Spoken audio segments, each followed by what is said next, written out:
Hi, everybody. This is Jonathan Noble. I'm a divorce lawyer in Pennsylvania, New Jersey, and you probably tuned in expecting to see George Bruno interview me about men's issues and dating, but I'm turning the tables tonight.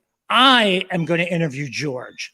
And if you're a snowflake or you're faint of heart, I'm warning you now, this might not be for you because some of these questions are tough, insightful. You might not like his answers, but too bad. And so I just want to say thank you, George, for allowing me to be here. And let's get on with it. Well, let's see what we can come up with.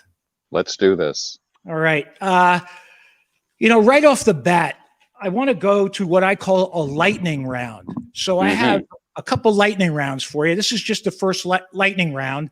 And I'm going to ask you a question. You only have about a minute or so. I'll moderate the answer time. Give some thought. So this has to do with relationships. Yeah. And the broad overall question is, would you break up with a woman if? Would you break up with a woman if she disrespected you? Yes. Okay. And you can feel free to elaborate or just give me a yes or no, because I'll go right down the list. Yes, and because everything is incremental. And you get in life what you allow. Okay. Simple as that. Would you break up with a woman if she tried to pull you from your hobbies?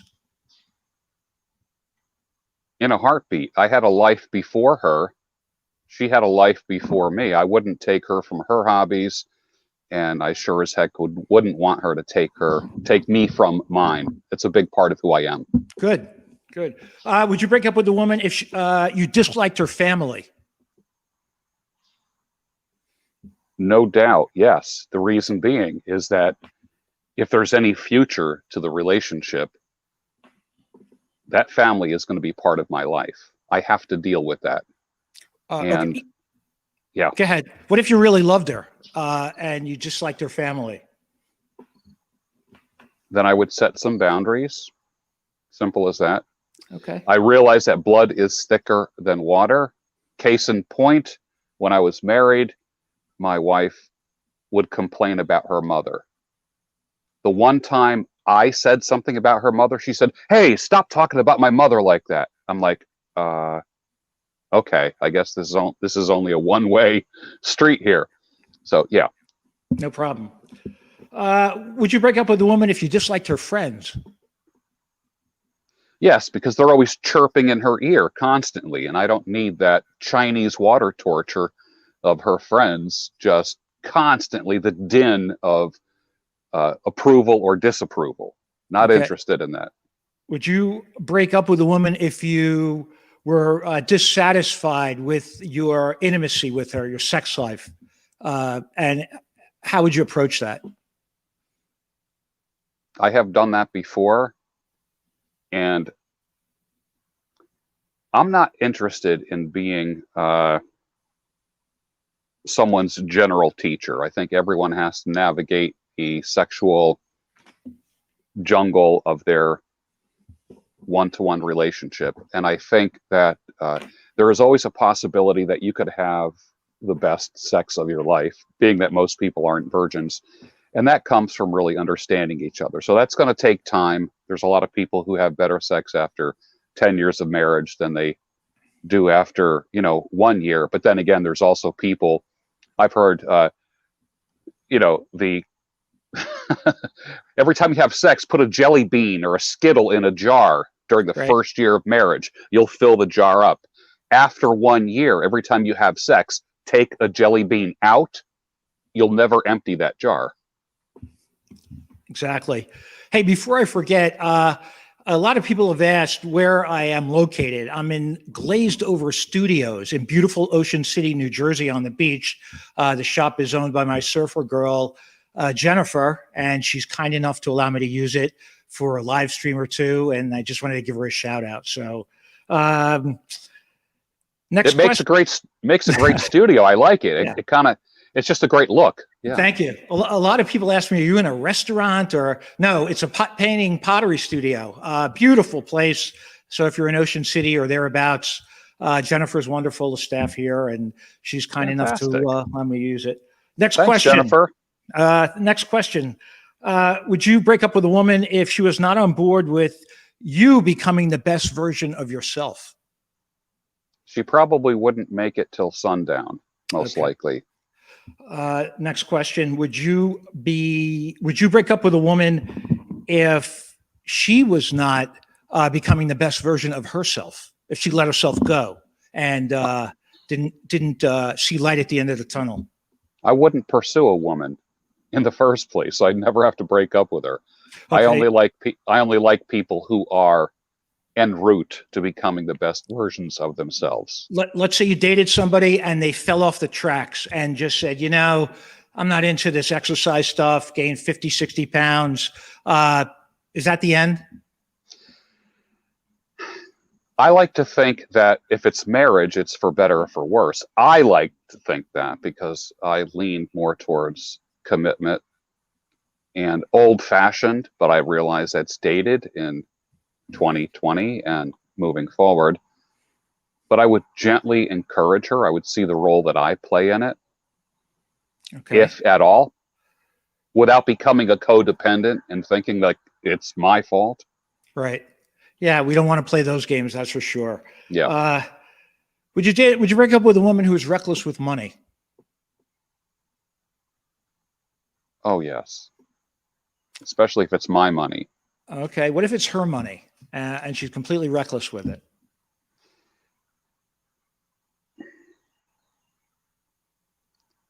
I think she's not going to, if a relationship ever leads to the altar, people don't change their behavior because of a gold ring on their hand. That doesn't change. If you don't like everything that you have while you're dating, while you're just seeing each other a couple times a week or on the weekends, the things that you don't like are going to be amplified and magnified if you get married. So I believe in cultivating good habits early on. Okay, next question. Would you date a high maintenance woman? Well, I will tell you this. There's varying levels of high maintenance. I remember I had a joke that I used to say that was, if women never took so long to get ready, men would never check the oil in their cars. The woman is putting on makeup. She's like, just 10 more minutes. And you're like waiting. You're looking at your watch. You're getting irritated. So what do? You open up the hood of the car, check the oil. And the punchline of the joke was, I married a woman who didn't wear makeup and my engine seized. Yeah. Okay. So answer the question. Would you date a high maintenance woman? I wouldn't mind it if it was personal high maintenance. I said to her, this very woman that joke came from, I said to her, why do you take so long? She says, I want to keep you coming back. And I thought, good answer. Okay. So it sounds like a case-by-case basis, what Absolutely. The maintenance is, how high a maintenance is. Okay. Would you date a woman who couldn't cook or ate a lot of, fast food? Is that important to you? Looking back, I married a woman whose freezer was filled with frozen lean cuisines. And no, the answer is no. So would you consider that a red flag? Absolutely. Okay. Would you break up with a woman who was moody? Absolutely. Would you break up a woman who was a complainer? Absolutely. Would you break up with a woman who had a victim mindset? Absolutely, because you will end up being the perpetrator eventually. In my dating days, as soon as a woman started telling me about her ex, he was abusive, he was narcissistic, I'm like, okay, nice to meet you. Would you break up with a woman if she did not put the same level of effort into the relationship that you do? Let's say hypothetically you really were into her. You're into her vibe, great lover, beautiful, but she didn't put the same level of effort into the relationship. Would you break up with her? Of course. Okay. Would you break up with a woman who needed a lot of your time? I know that you like to spend time alone. A woman that wanted a phone call every night before bed or every morning. Is that enough for you to say you're not for me?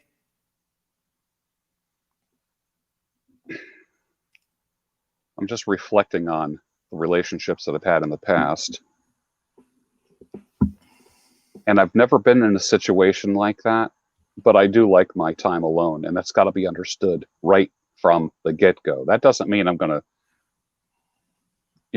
go out dating or anything like that. But if I want to go out and have a cup of coffee, if I want to go hiking by myself, if I want to go to my writer's cabin, my writer's retreat, I'm going to do it. Can you be home with a woman in your home with you, not living with you, just say visiting with you, and still isolate yourself so you can have your alone time? Oh yeah, my studio. Absolutely. I would, that's built into my lifestyle. That Okay. is not, yeah. Okay. So as long as you don't live in a studio apartment, which you don't, you could Right. be in a separate room and not need to be together. Like When if I you were, was married, which is always a horrible example of any examples that we come up with, but it's the only thing I have to reflect on. I had a walkout basement, and she was 3 floors up in her craft room, and we were like really apart. I was writing down there, producing content down in the basement. I could look out the walkout basement. There was my backyard. It was wonderful. She was way up on the 3rd floor making jewelry and bending wire and doing stuff with beads. And that was pretty cool. So we weren't on top of each other. And that was kind of like our space. I wasn't banned to the basement. I wasn't banned to a man cave. It was a place of productivity for me. So if I wanted to be productive, I needed to get away from the hustle bustle of the household. okay. Would you break up with a woman who refused to discuss a prenup or a cohabitation agreement? Sure, Okay. absolutely. All right. So I am off of my lightning round 1, and you did Okay, phenomenally. You good. answered every question directly, no pass. Sometimes I get a pass. Yeah, Sometimes people feel like they're being cross-examined, which is yeah, normal, and you handled it yeah, beautifully. So sure. I'm going to segue into, do you think there's any reason for people 50 and over, let's say, just as a general number, to get remarried at this stage in this society in America? My initial thoughts are, if you're not producing children, there's no reason to actually be married if you don't have kids. If you do go down that route, it better be something pretty darn special and pretty concrete and pretty laid out. I mean, there better be a template. There better be some bones to that. Now, of course, you can't predict cancer. You can't predict natural disasters and things that can actually third party issues that could, these random things that come in, acts of God. But I'll tell you what, I will certainly do my best to minimize them. So marriage is something that I think, especially after 50, especially if you're not going to have kids, I believe you need to talk to a lot of people about it. People who have thoughts on all sides of the issue. Okay, so in one sentence, answer that question. Is there any reason for people 50 and older to get married today? And I know that you qualified your answer. For you, um, generally speaking, would it have to be extraordinary circumstances? I mean, the average guy, 50 years old. No, except for extraordinary circumstances. For instance, if you're bringing somebody from another country into your life, obviously there might need to be more than just uh, I mean, if they can pursue citizenship, which could take forever, that's a possibility. Or if you marry them, which a lot of guys do that, that's kind of covered with uh, the fiance visas and the green card issues. Would you ever date a woman who had children that were high school age or younger? Boy, they better be some special kids, I'll tell you that. Okay. I want to move on to dating after 50 Sure. and maybe some caveats. I know you have, I'm assuming you have experience dating after 50. How do you vet for women in today's day and age? I know that's a broad question, but Yeah, it's an yeah, important question. yeah. Let me just back up for a second. If you meet someone through a dating app, are there any real bright red flags that come out right away where you say, I'm not interested after matching with them, where you would say, you're not for me before you even meet them? Has that ever Sure, happened to you? sure. Like when I see things like strong, independent woman, that phrase just blows me away. It's like Jennifer Molesky said, you go on a first date and you spend 3 hours telling the man why you're a strong, independent woman, and then you wonder why he wants to go Dutch at the end of the night. Right. And of course she said that in a humorous way. And I 100% get, if you're so strong and independent, why would you need me? Well, that's it. I don't need you. I want a man, but I don't need a man. I'm like, okay. All right. Give me Whatever. the George Bruno modus operandi when you're meeting somebody for the first time. What do you prefer to do? Just let me have it all. Like how you operate in that way. A very light, small meal. Okay. At where will it be? Typically, what kind of place? A cheap, tasty, ethnic restaurant. Have you ever been invited to a woman's home on the first date without meeting her? Yes. And did you accept the invitation? Yes. Many years ago. Okay. Not, Tell me about it. It was after doing a lot of communicating back and forth. And there was the whole feels thing. I feel like I can trust you. I feel, I'm like, okay, whatever.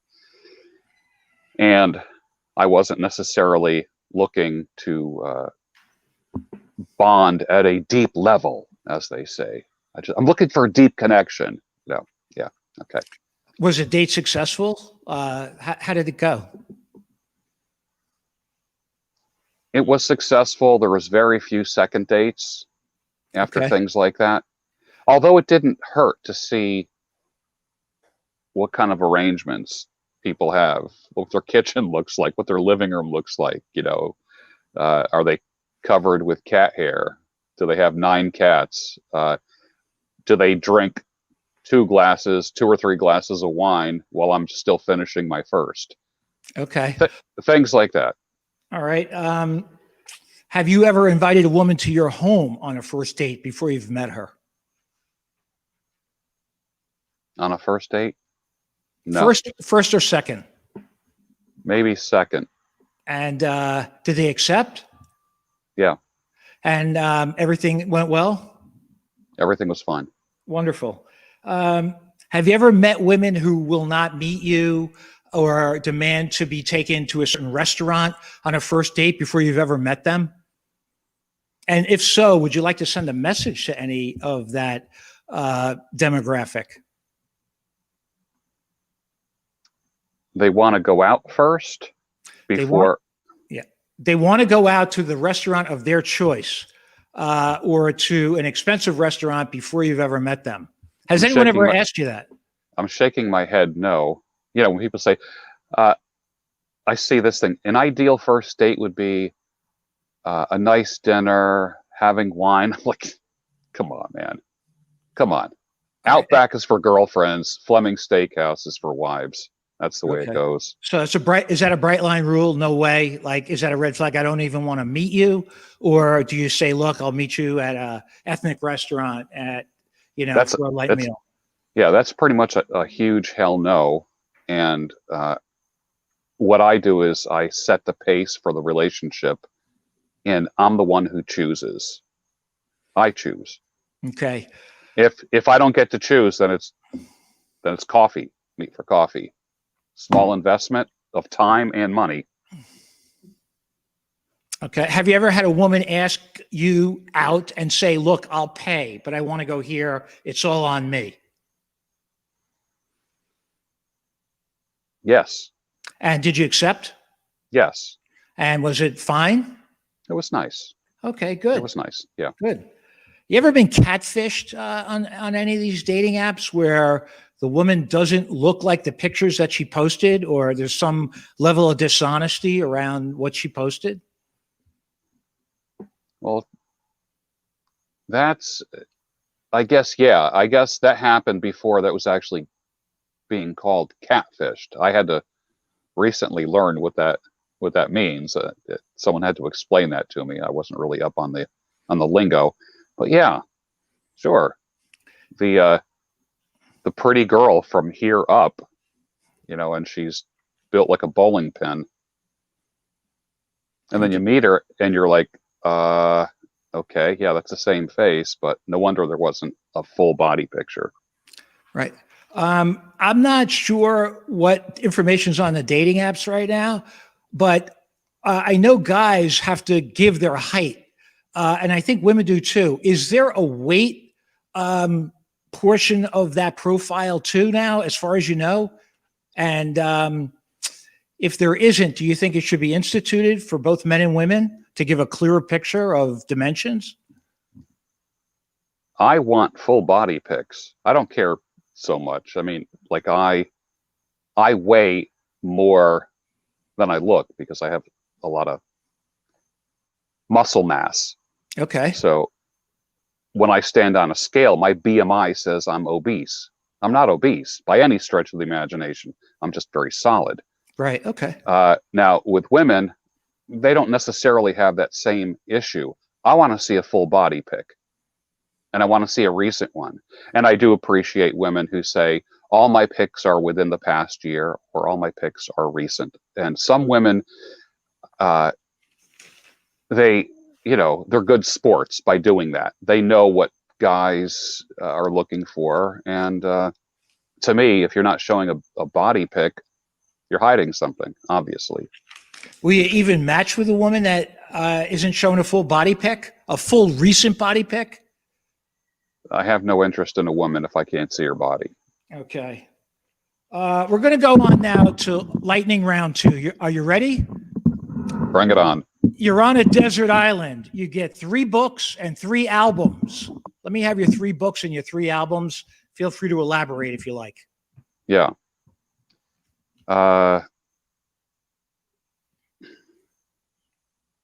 First book, anything by C.S. Lewis. Anything. Second book, anything, let's just say the complete works of C.S. Lewis for the first book. Second book, the complete works of Christopher Morley, who I love incredibly. And then a Bible for number 3. Okay, and then 3 albums. Albums, Bob Dylan's Slow Train Coming, Abbey Road. No, let me swap out Abbey Road for Sgt. Pepper, and then Zeppelin 4. Good. Ginger or Marianne? Oh, Marianne. Kidding me? Okay, we talk about high maintenance women. I should have known. Yeah. All right, I want to talk a bit about travel. You're a single guy. Would you traveling with a significant other or a woman, is that something that you like to do or would do? I love doing that. I think that's one of the best ways to find out if you want to spend any more time with somebody. Okay, any bright line rules in your mind around traveling with a partner? I mean, you're probably not going to go to Europe with somebody after first meeting them. But let's say you have an interest in, I know you like Van Gogh and artwork, and you wanted to go to the great museums in Europe.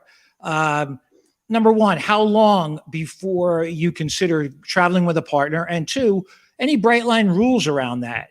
And then I have another follow-up question to that. So tell me about your thoughts on traveling with a partner. I think everything probably should start with a day trip, Okay, and then maybe a weekend trip. I kind of like the idea. One of my criteria is if I can look at a woman and think we travel well together, that's a good thing, because traveling brings the worst out of people. You know, Right. nobody, if you're driving, nobody ever has to pee at the same time. Right. You know, Okay, so again, what somebody that is likable, obviously, and somebody that you really want to spend a lot of time with, great chemistry. How long do you have to know somebody before you take that weekend trip? Um, is there any rule of thumb, or is it just, hey, this is how I feel? I want to go to the Boston Museum of Fine Arts on Huntington Avenue, and I want to know if you want to come. I mean, is that the kind of thought process that you have? How long? How long before that a kind of trip like that is something that you would consider? I don't think there's a time length. I want to make sure that I'm exclusive. I'm not interested in traveling with someone who's being courted by other men. I'm not interested in planting in a field that's getting planted by another farmer. Okay. So, You know, yeah, you bring up a great point. Chances are anybody that you connect with is going to be very attractive and is going to attract other high value guys. That's just the way it is. yeah. So, would you have to have a conversation with her and say, look, I want to make sure that we're exclusive because that's important to me? Because again, there's a very small segment of women that are, especially 50 and over, that are just knockout women. And if you're involved with one, you got to expect other guys are going to want to talk to her. Yeah. So give me your takeaway on that. Like, do you just have that conversation? I think I think every couple needs to, or at least a couple, like a man and his friends, need to come up with a list of the unhavable conversations, and then you just need the balls to basically have those conversations with the woman. You know, I had a woman ask me when she goes, "Don't you ever go to nice restaurants?" And I go, "Yeah, me and my wife will go to nice restaurants." Okay. So that's the threshold. I'm married to you. We'll go to nice restaurants. Now, conventional wisdom says that guys are never to ask about what are we? Let's define this relationship. How do you feel about that now? We talked about you wanting to know what her stance is. Why don't you elaborate on that a little bit? Yeah. Number one, if a man has to wonder, if I have to wonder where I stand on that, then I have no standing. It should be clear, because I believe what a woman does, not what she says. How does she treat me? Not what does she say to me? Who else is she talking with? If I'm having a Skype conversation with her and I keep hearing buzzing on her end, she's receiving texts. You know, if I'm like, well, who was that? I I I have a thing that I believe in called enhanced accountability, and that is, it's not being paranoid. It really does work in both directions, and if you're both ready to be serious, then no one should have an objection to enhanced accountability. Right. Don't you think that comes organically where you just know based on your interactions over time that there's no need for a discussion around that stuff? Or do you prefer to have a concrete discussion that identifies what the relationship is or isn't? I know it's a personal preference. I want to know yours Yeah, since I'm interviewing you. I go to a lot of networking groups, and I meet a lot of people, passing business cards around, and you got a drink in one hand and a business card in the other, and you're shaking hands and politicking and meeting people and doing business. And I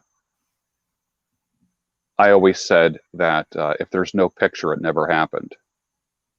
So, oh, I met so and so. Well, where's the picture? Let me see you and the mayor. Let me see you and the congressman. Let me see you and the CEO or whatever. Same thing with conversations. If you don't have the conversation, you can't expect the other person to be a mind reader. Okay. Period. Okay. You got to have the conversation. It has to happen. Okay. That's fair. That's fair. Mm-hmm. Next question. George, Bruno, you are human. What Mm-hmm. if you wake up one day and feel stuck? How do you jumpstart yourself? Well, one of the things I do is I get up at 4 a.m. My feet are moving on the streets here. in this neighborhood by 4:05. I walk 2 miles every morning. When I get, like, believe me, between 4 a.m. and 4:05, the thought of staying in bed for another couple hours does cross my head a couple times. And I drag my ass out of bed. It's not easy to get up at 4 a.m. It's easier when you go to bed early, which I do, but I get up pretty early. And then I put my shorts on and my sneakers, a reflective vest, and I go out and start walking on the street. By the time I'm done with that walk, I literally feel like I had a couple cups of coffee. I'm revived. So for me, motion is the precursor of emotion. I can't affect my thoughts until I affect my kinesthetics. So moving makes this move. Moving here makes this move. So when I want to pick myself up, I actually move. I do something. I work out. I do something that I don't necessarily want to do. I remember back in the 70s seeing a little something like, it was a cartoon from like Gary Larson. It was like maybe late 70s and 80s. Remember The Far Side? It was very funny. And it was there was a thing called self-talk therapy. And it showed a guy just sitting in a chair going, I'm not depressed, I'm not depressed, I'm not depressed. You could say that 1,000 times. The reality is, get up and move. Movement. Have you ever heard of Wim Hof or breath work where you're Yes. breathing? Have you ever tried it? I do 3 exercises before I go to sleep every night. And those 3 exercises give me the same feeling as ripping on a bong and having a couple beers. I'll be honest with you. All right. You want to go ahead? I do the 4-7-8 breathing exercise that calms me right down. And this is not subjective. This is very objective, because I have a fitness tracker on my phone. I check my saturation level, my heartbeat, stress level. I do all that semi-obsessively. And there's times where I will check my heart rate before one of my breathing exercises. And at the end, that heart rate is literally down 10 beats per minute. So I do the 4-7-8 exercise, which is basically taking a breath for 4 seconds. You hold it for 7 seconds and then do an 8 count of an exhale. But you can't just go, you have to literally measure it for 8 seconds. That's the first thing. You do that 3 times, it gives you a 1 martini feeling. The other thing I do is I count backwards from 50 with every breath. I just like laying in bed, and as I exhale, I'm thinking 50.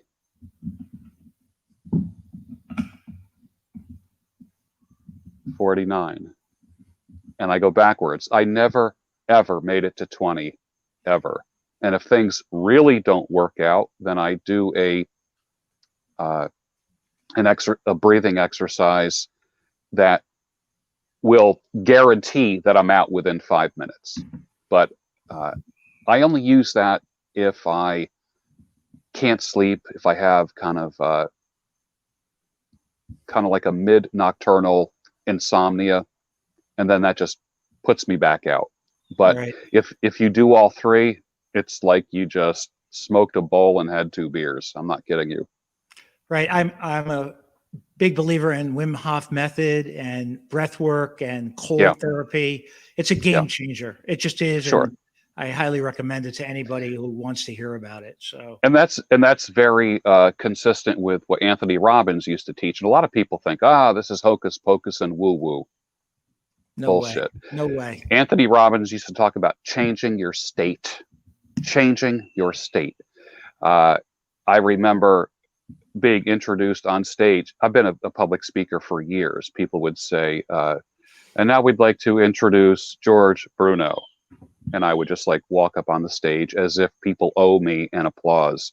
Now I stand at the door, and when they introduce me, I run to the stage and jump up on the stage, and I tell the people, give yourself a hand, and I clap with them.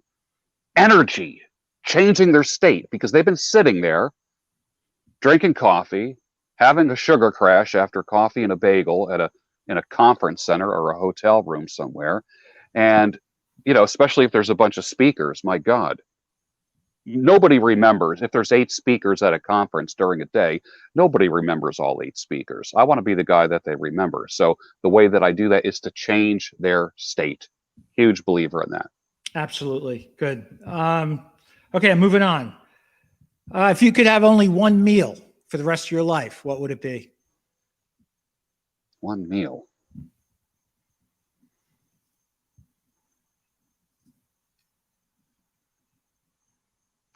The cheeseburger deluxe at Phil's Tavern in Bluebell. Okay. Any other, if you had one personal indulgence of yours that maybe we don't know about, that your audience would like to know more about, what's the one thing on the top of your personal indulgence list that you want to share? My personal indulgence list. I like being in contact with the ground. When I go to the beach, I lay on the sand. I don't put down a blanket or a towel. I like being in touch with the earth. Okay. Hypothetically, if you had a magic wand and you could change one thing about the world with your magic wand, what would you change?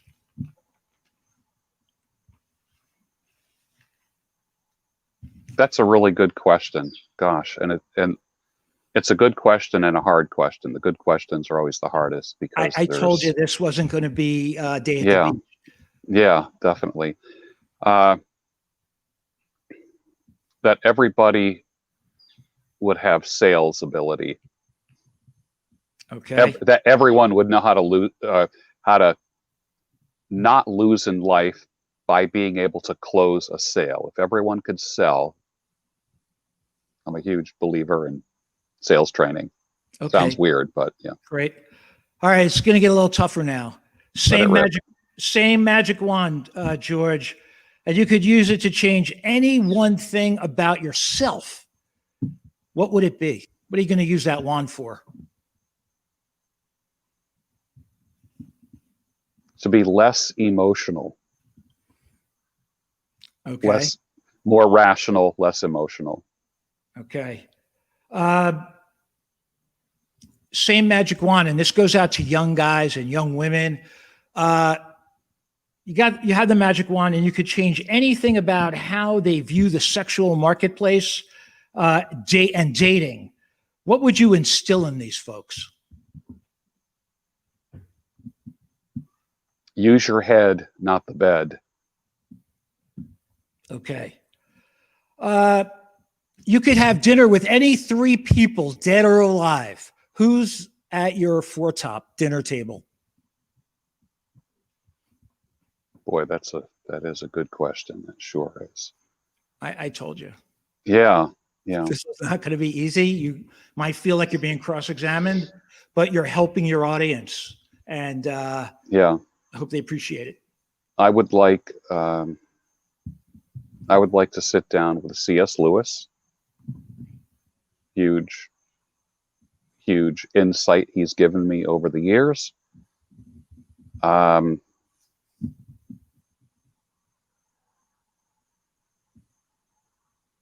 I'd like to sit down with a cult leader, a hardcore cult leader, and just see what makes them tick. Just someone who has people doing crazy shit. I just want to. I'm fascinated by psychopathology, so I think that would be interesting. Okay. And one other person, dead or alive, anybody. Yeah. And you know what? I'm going to let you choose a fictional character if you want to. You don't have to, but you got that 4th seat to fill. And it's Gandalf. Okay. George Bruno, you're king for a day, and you can change one law. What law are you going to change? What law am I going to change? Again, the good questions are always the hardest. What law am I going to change?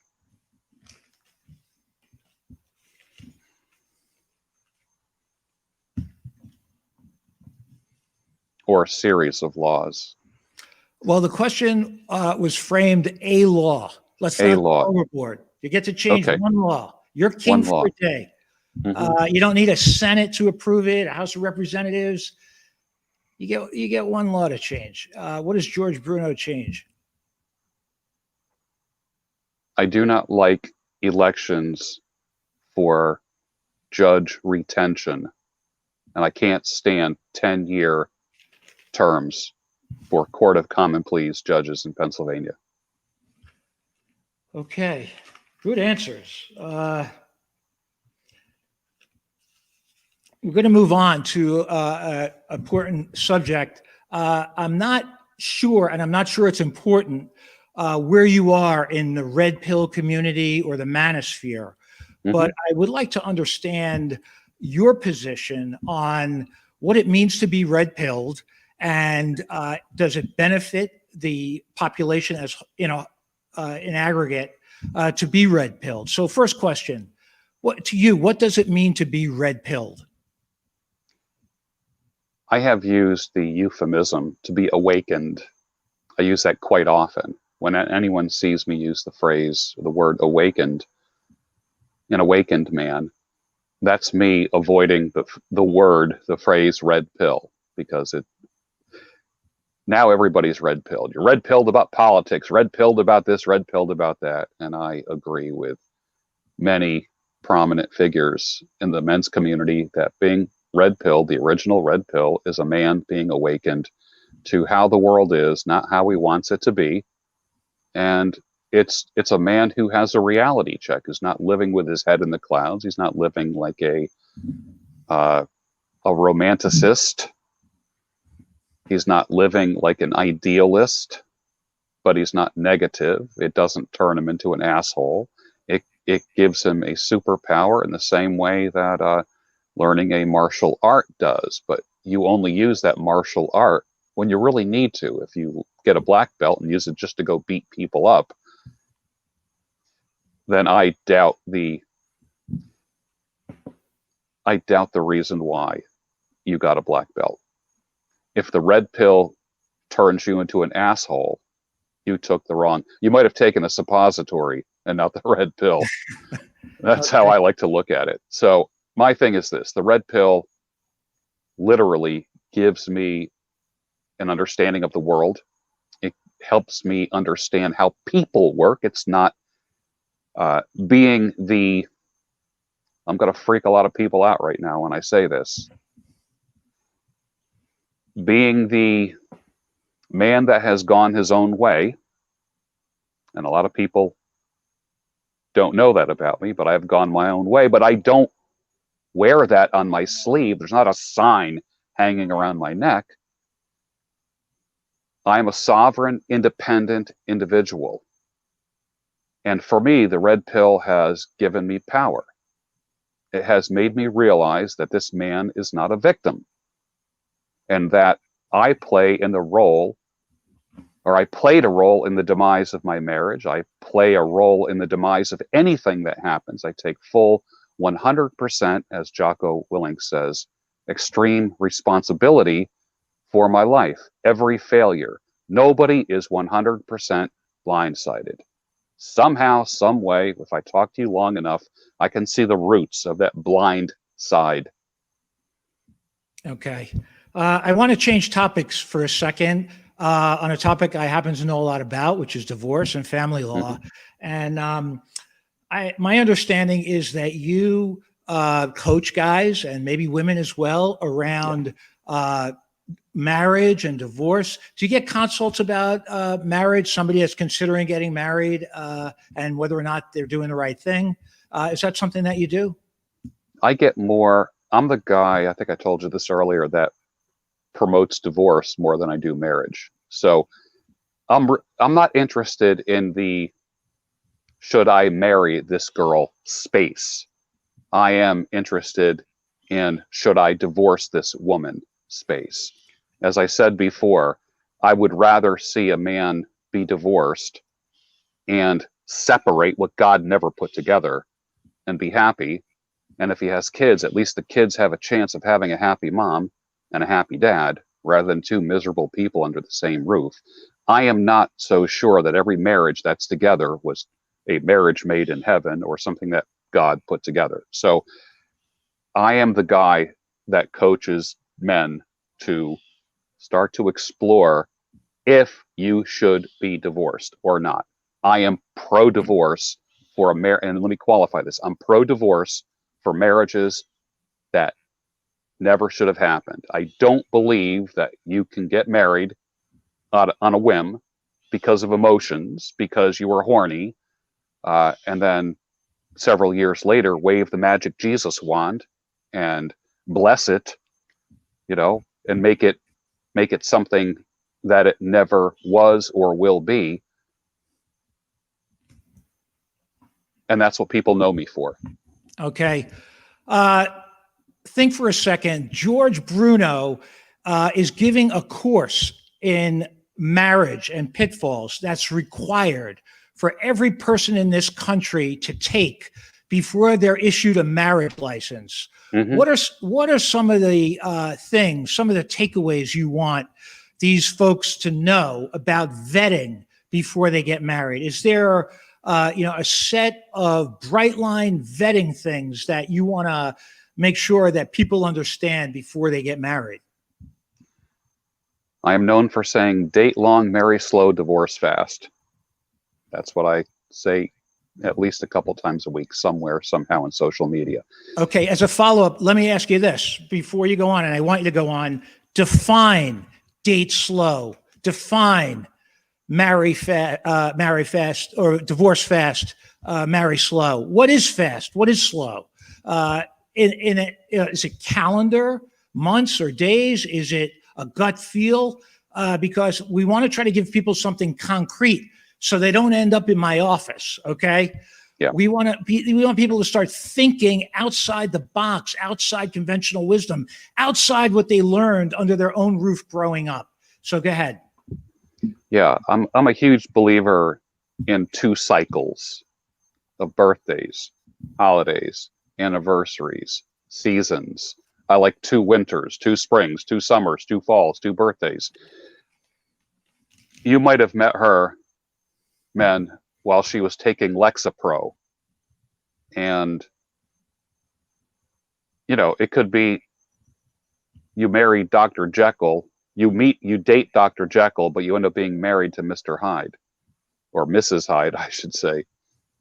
You might have met her while she was controlled by medication. Yeah. What is she taking a handful of and washing it down with every morning? Is she drinking 2 or 3 glasses of wine to your 1? Does she need substances? Is she a joyful person? Is she a negative person? Are you rescuing her from herself all the time? Is she a news? I do not date women who watch television. Do not do it. Okay. I don't date a woman who says, I have to see my shows. No shows. No shows. Okay. Sorry.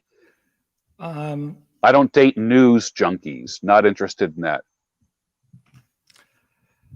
All right. So you don't date news junkies. You don't date women who watch television. You probably just sliced off a very large percentage of Correct. the dating population in your demographic.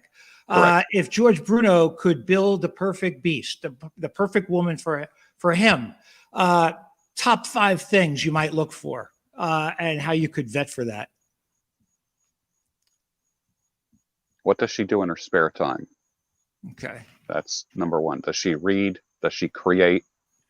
Does she paint? Does she garden? Is she into flowers and vegetables? Does she cook? That kind of thing. What happens when she walks in the door? Does the radio or TV go on? Does she need noise? How comfortable is she with silence? Can she live in a quiet house? Does she always have to have noise going at all times? Can she coexist without the din of activity? Can she just relax? Simple as that. Does she need to be entertained all the time? That's a pretty rough prescription to fill for a man to keep a woman entertained all the time? And if she gets bored with you, will she seek to get entertained somewhere else? If you're too boring or too much of an old man, or you're a fuddy-duddy, or, does she need a night out with the girls? I want a woman who's really happy being single, but would like to be in a relationship. I think that's a beautiful thing. I don't want a woman who is a crazy news junkie, political person. Not interested in that. Too many people yelling at radios and yelling at TVs. Not interested in that. Okay. Yeah. Could you date a woman who had a different political view than you do? No. Okay. What about religion? Is that very important to you at this stage of your life? It is. Yeah. Okay. Would you call that a bright line rule? I call that it's a deal breaker for me. Okay. I won't move forward with a woman who. All right. Yeah. That I have nothing in common with spiritually. Yeah. Okay. As a guy who is 50 plus, so I want to go back to dating for a second. Would you agree with me that once you hit a certain age, maybe mid 40s or 50, that the entire sexual marketplace gets turned on its head in favor of high value guys, in favor of guys that have their act together? Whereas when they were in their 20s, the women had an advantage. But once you hit a certain age, it is a complete 180. Would you agree with that statement? I do. As a matter of fact, I agree with that as far as friends are concerned. As a guy who likes friendship with men, I don't want to hang out with losers. I don't want to hang out with guys that are just like smoking pot and drinking all the time and buy a case of beer at a time. I like guys that are like my personal friends. It is literally that you are the average of the 5 people that you associate with.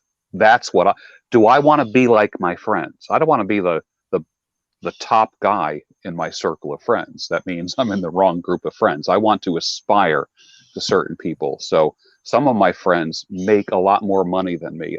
I don't get jealous. That throws the gauntlet down. That makes me think like, what can I do? What is he doing? I study his habits. I want to see how he operates in business. I pick his brain. Things like that. So I use that same vetting procedure for human beings, not just women. Are you ruthless about who you let into your inner circle? Wickedly ruthless. Wickedly. Okay, good. Yeah, there's no way around it. Because if you're not, and I know this is me interviewing you, but that's such an important point to anybody that's listening to this. It's actually critical. You don't want to find yourself in the wrong pool that way. Is there anything else that you want to discuss? I went through most of my questions, and before I take up all our time, we're here to basically send a message out to people who want to listen to what George has to say about his life and his experience, his wisdom, to make people better or the best versions of themselves, because that's part of the bottom line. If you're not moving in that direction, you better rethink the route you're on. So I want to ask you that. And I also want to ask you another critical question related to divorce law. My goal in being here is to keep people out of my office. I'm not selling anything. I'd be happy if people vetted more carefully. There'd be a lot less stress. Everybody's cortisol level would go down. You would unclog the courts. It would be great. Kids would be in a better situation if people vetted more carefully. The divorce rate would plummet. The marriage rate would plummet, which would be fine. I'd go practice another area of law if nobody ever got married again. Is there any nuggets that you'd like to share with who's ever listening or watching in terms of vetting properly that is a universal nugget, something that people ought to listen to and listen to again? I want people to vet for joy, and you only test for that. I mean, there's no purity test for joy. It reminds me of Larry Flint being on the stand. And and the definition of pornography. And they said something like, define pornography. He says, I can't define it, but I know it when I see it. And I mean, I go to the Philadelphia Museum of Art and I'm surrounded by naked bodies for a whole day. Paintings of naked bodies. Yeah, it's Never. great museum. Oh, just it's so underrated. It really is. It's such world class. Naked statues, sketches of naked bodies everywhere, but no way does anyone ever say, porno, close this place down. It's nothing but X-rated, because I know porno when I see it. That's not porno. Right. Okay. That was, a U.S. Supreme Court case about First Amendment rights. Pornography, you know, when you see it. So you're saying relationships are kind of the same way. You just know when it works. Joy is the same way. Someone says, I'm happy. I'm happy. God damn it. You know, it's like, ooh, wait a minute. Like, joy is something I feel coming from you. If your actions are incongruent with what you say, I'm a happy person, I'm a positive person, oh, fuck Trump. It's like, oh, wait a minute. What? Those two just didn't match. What brings George Bruno the most joy? Being healthy and having positive relationships. Yeah. I mean, if you really think about it, that's the most important thing in the world. Your health. And anything else you want to tell me about yourself and how you stay healthy? The breath work. What about your diet? Is there anything you can or won't eat? Your alcohol consumption? Anything around your lifestyle regarding food and drink that you can share? Yeah. Drink socially. I'll clink a wine glass. I never drink without eating. They just go hand in hand. If I go out to a bar, it's always get a beer. Well, I don't drink beer anymore. But when I did, it was get a beer and a glass of water, always. And if there's a second beer, there better be a meal that's part of that. So I'm not just going out. I never have a night of drinking. That's, I'm not opposed to alcohol. I don't have an issue with it. I know when I've had too much in the past. So for me, too much always ends up being the second or third one. And then I stop enjoying it. And one of my barometers is how well I sleep. So it's important for me. I'd rather have a good night's sleep than a good night partying. So for me, sleep is, I defend it. I fight for sleep. Between 8 and 8:30, my head is on the pillow. That's just the way it works. Has that ever been an impediment to you having a relationship with a woman because you go to sleep between 8 and 8:30 and you get up at 4 a.m.? Yeah. One woman said, do you put on a diaper too and have a baby bottle? And, and I said, well, I get up at 4 a.m. and I enjoy a good 2 to 3 hours before the rest of the world is even awake. And I'm happy that way. And most people who stay up are not staying up reading. Let's get real. They're staying up watching TV. And, I'm not interested in having the TV on. I'm vehemently opposed to furniture in the living room all aimed towards the TV on the wall. Because you ever notice in living rooms, the chairs aren't facing each other. Everything's facing a television. Mm. And for most people, they get home from work, they put on the news and the TV is on usually from 6 o'clock to 11 o'clock at night. Then the last thing they do is turn the TV off. I don't want that programming going into my head before I go to sleep. So I put good things in my head before I go to sleep. So I watch videos maybe that might calm me down, like camping videos. I've been into, my latest thing is camping videos. I love watching survival videos on YouTube. I used to watch tool restoration videos. That was something that I used to do. That was always a lot of fun. But yeah. As a segue, I want to talk a bit. I know you're involved with organizations try to make men the best versions of themselves. Yes. And for some reason, with all the technology that's out there, you have organizations like Coursera and edX, where you could take courses from the top universities for free. What's the impediment to like not having knowledge or education about whatever you want to learn about, or coding, or like a lot of these things that I'm seeing about guys complaining about how they're treated in the sexual marketplace, young guys? What's stopping them from getting in shape and getting their wardrobe together and being the best versions of themselves? A lot of this stuff is free. The last time I looked, it doesn't really cost anything to work out. You need a chin-up bar. You don't even need an expensive gym.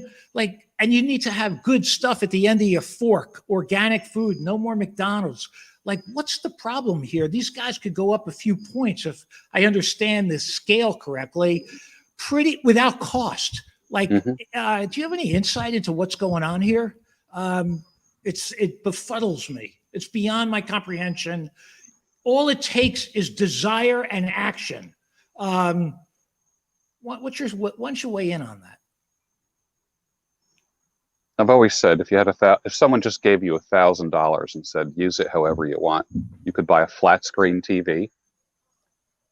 You could buy stuff which will depreciate. Most things are worth nothing within 5 years. Electronics depreciate about 20% a year. So literally within 5 years, most stuff is worth nothing. So what if you took that $1,000 and put it into taking a course? What if you went to, like, you and I live in an area where there's like mainline school night, and you went and took courses a couple nights a week somewhere and learned another language. You took a dance course, took a photography course. Last year, I became certified in orchestral conducting. I've always been interested in symphony orchestras. I was the host of a very, very large, well-known symphony orchestra. And I thought, every time I would see the conductor in the front, I would say, I want to do that. I want to do that. He could make large sounds by just going like this. And so I took an online course in orchestral conducting. So I'm the guy that when you come to a red light and you look to your left and you see a guy in a car doing this, that's me. It was something that I've always wanted to learn, and I did.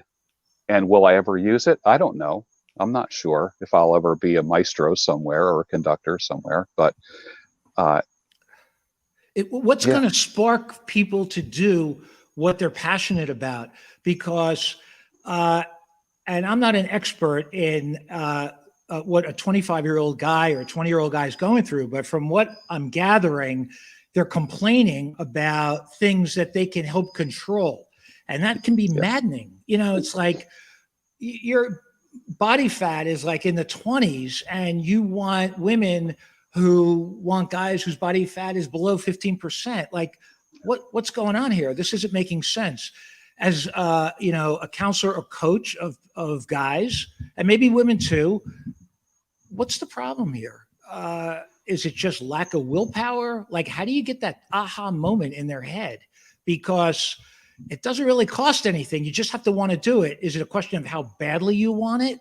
Why don't you weigh in a little bit more on what's going on here? Why is there even a group of people who are chirping about the fact that they can't be with the kind of women that they want? I mean, what's going on really?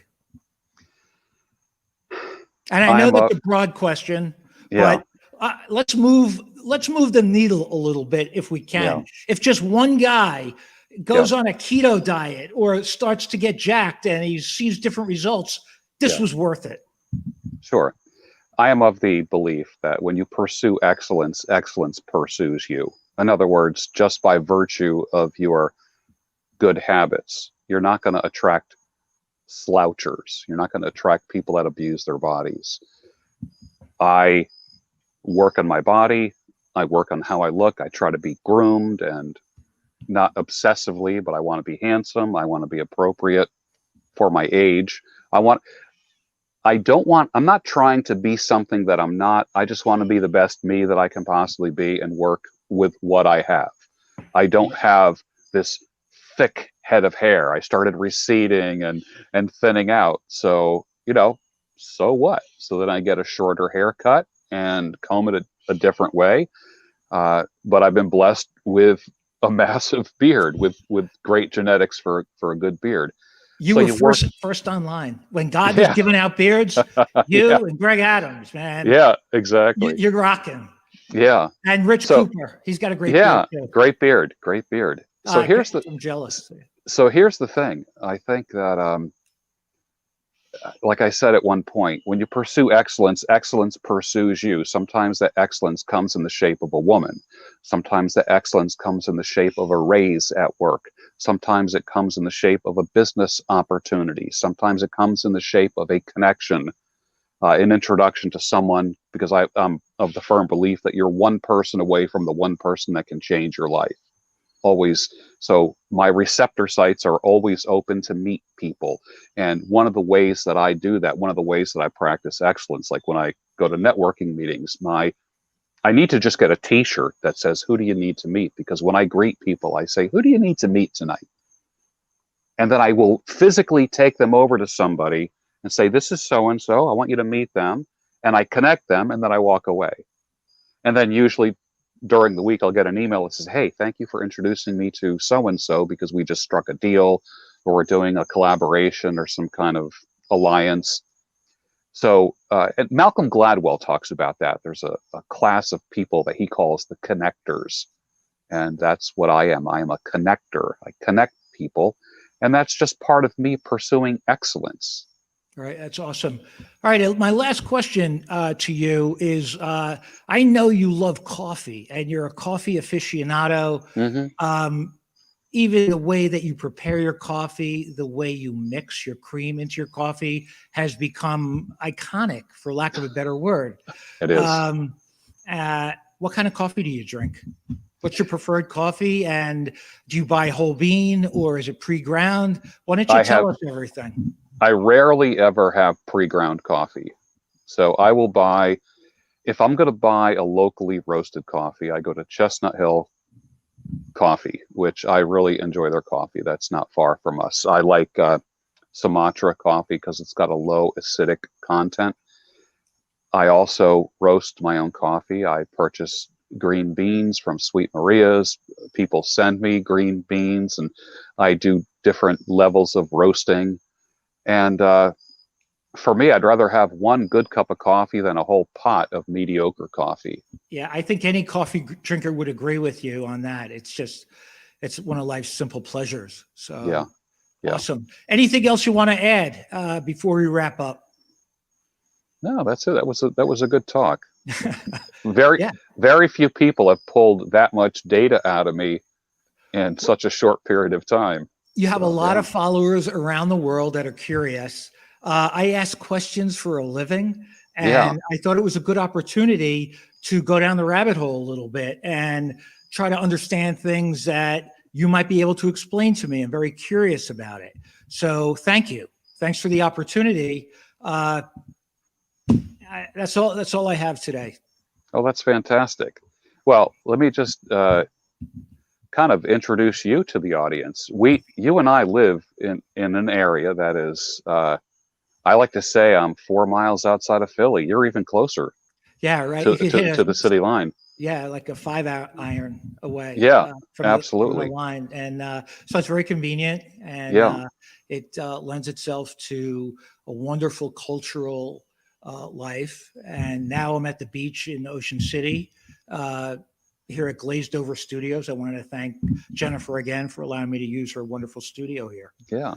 So. Yeah, it's a nice area. I mean, we can be, at the ocean in 70 minutes. We can be in the mountains in 70 minutes or less. I mean, just what a great place to be. We can be in New York in less than an hour and a half. The public transportation system.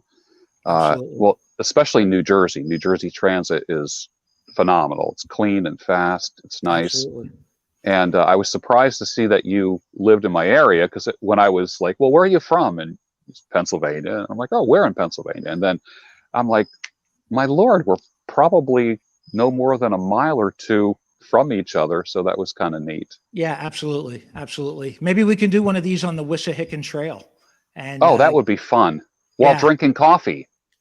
I'm in. We'll set it up. We'll let the folks know. So Yeah. thank you for having me, allowing me to interview you. Yeah. It was a great session, I thought. Thank you, Jonathan Noble My from pleasure. JCN Law, and also Jennifer from Glazed Over Studios in Ocean City. Right, New Jersey. I'll let her know. Fantastic. Thanks. Have a good night. Thank you. Thank you. Thanks. You as All right. well. Yeah. Bye-bye.